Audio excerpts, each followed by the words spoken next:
Hello, everybody, and welcome back. Today is a magical day. Sledge Hammer is running for the first time of the 2026 season. And I'm gonna go on it with the meta glasses and we're gonna get a POV.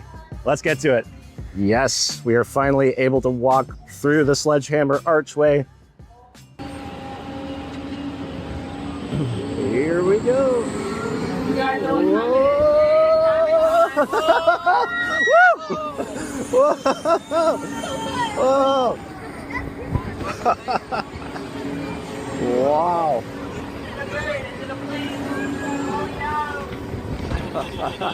Whoa!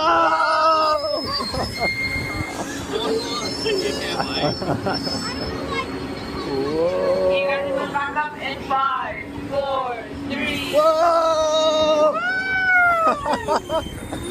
Woo!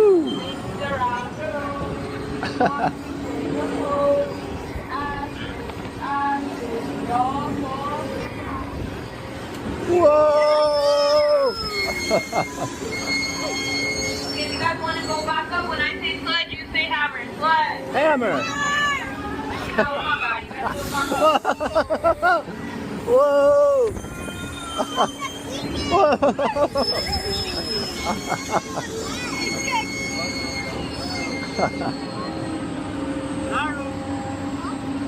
We hope you enjoyed your ride on Sledge Hammer. You may unfasten your seatbelt at this time. Please remain seated until the ride comes to a complete stop and keep your head back until it returns to release. Please do not set your push-up on your restraints. Your restraints will be coming up automatically.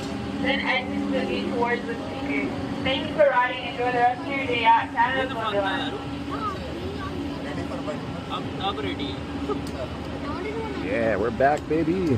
All right, just got off of Sledge Hammer. Oh, I don't know if it's just me, but that felt smoother than it's ever felt before. I think that they've touched it up a little bit. Maybe some refurbs have happened, as well as that new hydraulic system that they installed. It's back. We are back, baby. Sledge Hammer is now officially open and running again. All right, so over at DareDeviler, we've got some welding going on inside one of the support beams. Looks like they're cutting a little hole, gonna make another one of those notches that we've seen. And this is pretty cool. So we just talked about how the support beams were cut over here, but it looks like they have added a new piece, this black piece here, that is connecting to another piece at the top. Obviously, it is giving more clearance.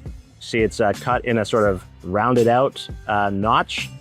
So that is gonna allow for the ride vehicles to pass through that area without risking any of the passengers hitting the support beams. And I don't know, that's actually a pretty big support beam. Like, it goes all the way up to the top. So hopefully it's only that one little section that they need to weld into. And hopefully they don't have to cut it like they did the other ones, because that's a lot of support beam. And we can see the old notches over here. So eventually these are gonna be painted over, so they won't be gray forever. But for now, they are still gray. All right, so that is today's little mini update video. Hope you enjoyed it. As always, remember to like, subscribe, and hit the bell notification button. And as always, thanks for watching.